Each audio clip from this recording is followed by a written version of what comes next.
نحمده ونصلي ونسلم على رسوله الكريم أما بعد قال الله تبارك وتعالى في كلامه المجيد والفرقان الحميد إنما يخشى الله من عباده العلماء اللهم صل على محمد وعلى آل محمد كما صليت على إبراهيم وعلى آل إبراهيم إنك حميد مجيد اللهم بارك على محمد وعلى آل محمد كما باركت على إبراهيم وعلى آل إبراهيم إنك حميد مجيد۔ معزز دوستو، جمادی الاولی 1441 ہجری کا آخری جمعۃ المبارک ہے۔ حضرت مولانا سید حسین احمد مدنی رحمہ اللہ اسی مہینے میں 1957 کے اندر اس دھرتی سے رخصت ہوئے ہیں۔ حضرت مدنی رحمہ اللہ تعالی کے بارے میں آپ کی خدمت میں چند گزارشات پیش کروں گا، امید ہے آپ توجہ فرمائیں گے۔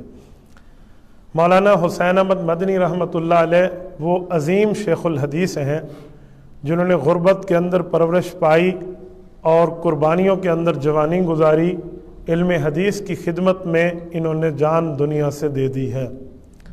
مولانا حسین احمد مدنی رحمۃ اللہ علیہ 1879 میں پیدا ہوتے ہیں اور 1957 میں حضرت کا انتقال ہے۔ یہ وہ شخصیت ہیں جن کا سلسلہ نسب حضرت امام زین العابدین بن حضرت حسین بن حضرت علی رضی اللہ عنہم تک پہنچتا ہے۔ میں تشریف لائے ہیں علم دین پڑھنے کے لیے، تو حضرت مدنی رحمہ اللہ کے اساتذہ بہت مشہور ہیں۔ ان میں 7 اساتذہ وہ ہیں جنہوں نے پوری دنیا میں ایسا کام کیا ہے کہ دنیا اسلام انہیں سلام پیش کرتی ہے۔ حضرت مدنی رحمۃ اللہ علیہ کے پہلے استاد حضرت مولانا ذوالفقار علی ہیں جو حضرت شیخ الہند کے والد محترم ہیں۔ دوسرے استاد حضرت مولانا شیخ الہند محمود حسن دیوبندی ہیں۔ تیسرے استاد حضرت حکیم احمد حسن ہیں جو حضرت شیخ الہند کے چھوٹے بھائی ہیں۔ حضرت مدنی رحمہ اللہ کے چوتھے استاد مفتی عزیز الرحمن عزیز الفتاوی کے مصنف جنہوں نے آدھی صدی تک فتویٰ کی خدمت سر انجام دی ہے۔ پانچویں استاد حضرت مولانا حبیب الرحمن ہیں۔ مولانا حبیب الرحمن دارالعلوم دیوبند کے نائب محتمم ہیں۔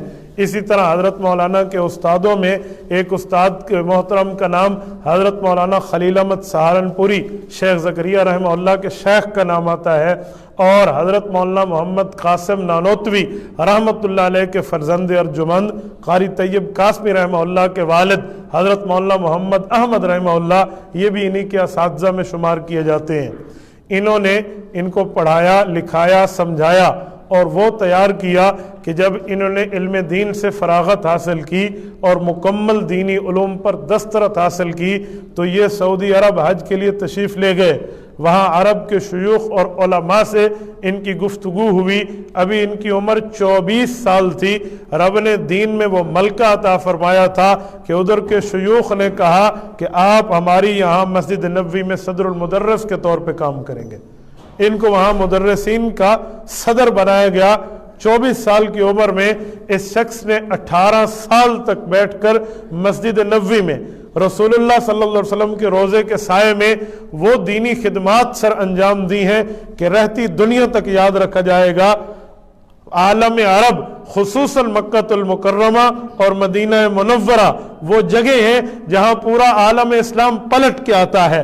حضرت مدنی کا درس وہاں حدیث پاک کا ہوتا تھا تو حضرات 4 دانگ عالم سے تشریف لاتے، دنیا کے کونے کونے سے لوگ رسول اللہ صلی اللہ علیہ وسلم کی حدیث کو پڑھنے کے لیے آتے، سمجھنے کے لیے آتے۔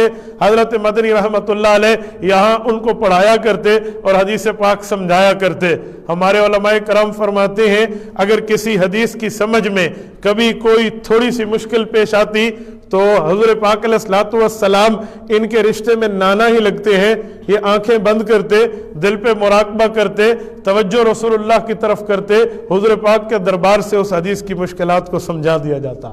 حضرت مدنی رحمۃ اللہ علیہ نے اس عرصے میں بڑے کام کیے ہیں۔ اس حد تک کام تھے، علماء لکھتے ہیں کہ گھر میں فاقہ ہوتا، فقر ہوتا، بعض اوقات سحری اور افطاری میں بھی کھجوروں کے ساتھ سحری اور افطاری اور پانی کے ساتھ کرنی پڑتی تو حضرت مدنی رمضان کا روزہ بھی نہ چھوڑتے۔ ایک بزرگ آئے، انہوں نے آ کر سحری پیش کی، انہوں نے قبول فرما لی۔ وہ افطاری میں بھی آئے تو وہ کہتے ہیں میں افطاری اور سحری لایا لیکن مجھے اندازہ ہوا ان کے گھر سے کچھ نہیں آتا، لیکن انہوں نے مجھے منع فرما دیا کہ دیکھو میری گھر کی باتیں کسی کو نہ بتانا۔ یہ وہ شخص ہے جس نے رسول اللہ صلی اللہ علیہ وسلم کے خاندان پہ ہونے پر حضور پاک علیہ السلام کی حدیث کی خدمت سر انجام دی، اور انہیں لقب ملا ہے شیخ العرب والعجم۔ یہ بندہ علماء عرب کو بھی حدیث پڑھانے والا ہے، علماء عجم کو بھی حدیث پڑھانے والا ہے۔ اللہ رب العزت نے ان سے قربانیاں بھی دین کے لیے بڑی لی ہیں۔ شریف مکہ اس زمانے میں مکہ کا حکمران تھا، وہ انگریزوں کے ساتھ بک گیا، بکنے کی بدولت اس نے یہ علاقہ خانہ جنگی کے حوالے کر دیا۔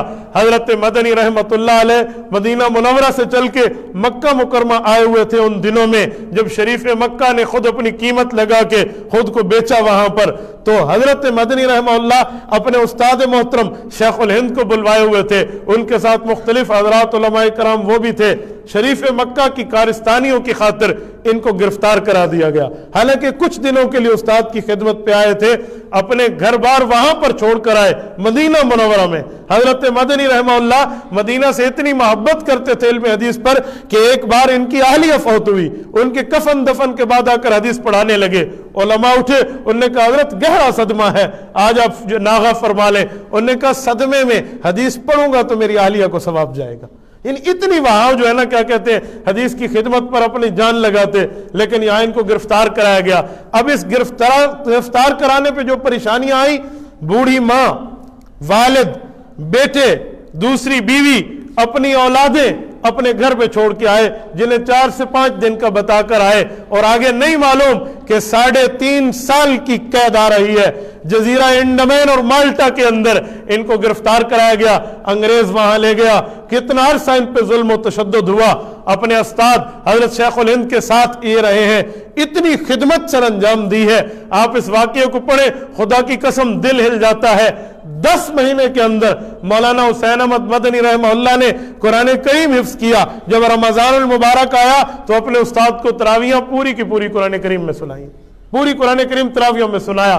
حضرت مدنی رحمت اللہ علیہ فرماتے ہیں یہاں جتنا ظلم اور تشدد ہوا انہوں نے برداشت کیا۔ 3.5 سال جیل میں تھے، اور ایک عرصے کے بعد رہائی سے کچھ دنوں پہلے ڈاک کا سلسلہ شروع ہوا تو ان کے خط جو گھر سے آئے ہوئے تھے ان خطوں کی لائن بند گئی، وہ خطوط آئے ہوئے تھے، ایک ایک خط اٹھا کے پڑھتے جیل میں بیٹھ کے۔ کسی میں خبر ہوتی آپ کے بچہ فوت ہو گیا ہے، کسی میں خبر ہوتی آپ کی بیٹی فوت ہو گئی ہے، کسی میں خبر ہوتی بوڑھی ماں دنیا سے چلی گئی ہے، کسی میں خبر ہوتی دوسری بیوی جو تھی وہ دنیا سے چلی گئی، کسی خط میں لکھا ہوتا آپ کا والد دنیا چھوڑ گیا ہے۔ پہاڑ جیسا کلیجہ چاہیے جو حسین احمد مدنی کو رب نے دیا تھا۔ سنتے رہے، برداشت کرتے رہے، ظلم اور تشدد کی داستان ان کے ساتھ کھلوائی گئی، لیکن انہوں نے اللہ کے دین پہ حرف نہیں آنے دیا، انگریز کے سامنے سر نہیں جھکایا، اور اپنے استاد محترم شیخ الہند کی خدمت کرتے رہے۔ حضرت شیخ الہند رحمہ اللہ ان دنوں میں بھی جیل کے اندر پورے قرآن کریم کا ترجمہ لکھا ہے، اور تفسیری حوائش لکھے، 10 پارے لکھے تھے تفسیر کے، ترجمہ پورا ہو چکا تھا، بعد میں حضرت کو ٹائم نہ ملا اور انتقال ہو گیا۔ آج ان کے شاگرد نے پورا کیا، جسے تفسیر عثمانی کہتے ہیں۔ یہ تفسیر عثمانی 10 پارے تک تفسیر اور پورا ترجمہ حضرت شیخ الہند نے جیل میں بیٹھ کے لکھا ہے۔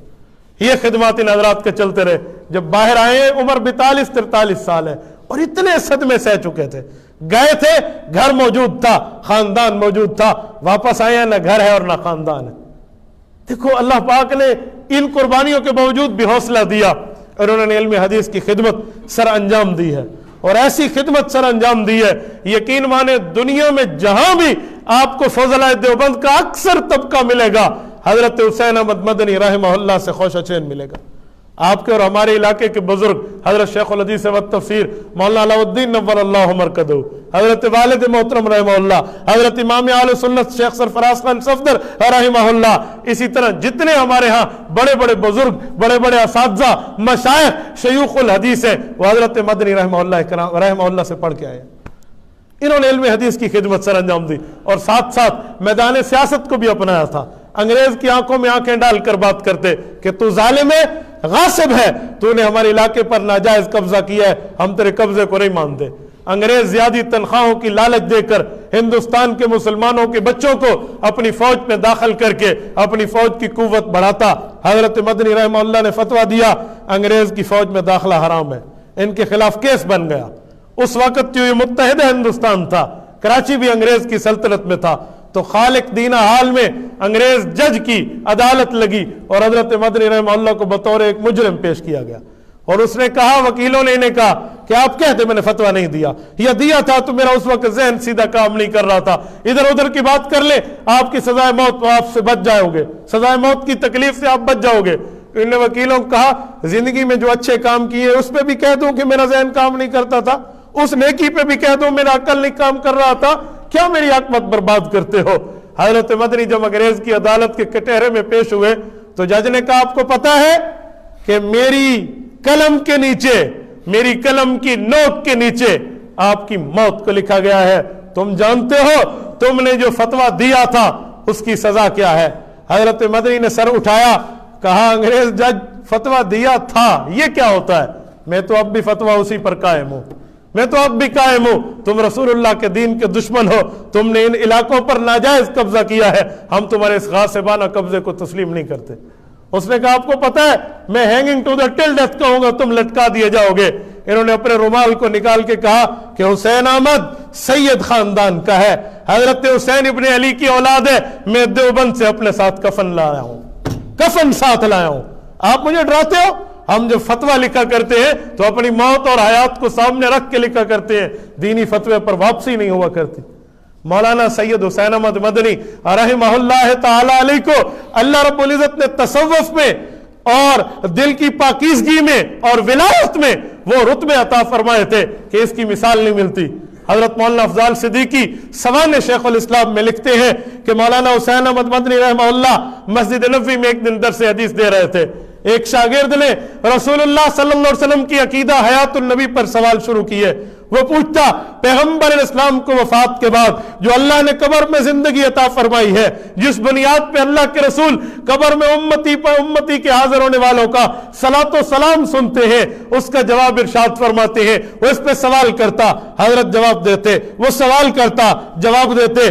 مسجد نبوی کی محفل ہے، اس کو سمجھ نہیں آ رہی اور حضرت رحمہ اللہ جواب سمجھا رہے ہیں۔ اتنے میں حضرت شیخ نے کہا اچھا تھوڑا سا مراقبہ کر لو، سر جھکا لو، پھر میں ادھر دعا کرتا ہوں، رب تیرے دل کا شرح صدر فرما دے گا، تجھے مسئلہ سمجھ آ جائے گا۔ وہ کہتے ہیں سب نے سر جھکایا، حضرت نے درود پاک پڑھتے ہوئے آنکھیں بند کی اور اس شخص نے آنکھیں کھولی تو یہ کہتا ہے کہ میں حیران ہو گیا، منظر بدل چکا تھا۔ مسجد نبوی میں گنبد خضرا وہ ہمیں ایسے نظر آ رہا جیسے ایک کمرہ ہو شیشوں والا، رسول اقدس صلی اللہ علیہ وسلم کی ذات گرامی اس میں یوں زندہ تشریف فرما اور بیٹھے ہیں، اللہ کے رسول کے ساتھ صحابہ بیٹھے ہیں، اس پر یہ حالت کھلی۔ اس بندے کو ایک جھٹکا سا لگا کہ وہ میں کیا کہتا تھا اور یہ کیا ہو گیا۔ چند لمحات کے بعد اس نے بھی آنکھیں بند کر لی، ڈر کے مارے آنکھیں بند کر کے سر جھکا لیا۔ حضرت نے سر اٹھایا، کہا لا الہ الا اللہ محمد الرسول اللہ، بیٹا میں نے دعا کی ہے، رسول اللہ کا درود پڑھا ہے، حضور پاک پر صلاۃ و سلام پڑھا ہے، اللہ نے تجھے مسئلہ سمجھایا ہوگا۔ اس نے کہا حضرت میں توبہ کرتا ہوں، میں نے حیات النبی کا انکار کرنا سمجھ لیا تھا، بس مجھے اللہ نے سمجھا دیا، آپ ہاتھ لائیے اور میری توبہ اللہ کے دربار میں قبول ہو جائے گی۔ رب نے کیا ولایت کا درجے دیے تھے، کیا مقام دیا تھا۔ ہمارا ڈیرہ اسماعیل خان سٹی بھی خوش قسمت ہے، حضرت مدنی کے پاؤں یہاں بھی لگے ہیں۔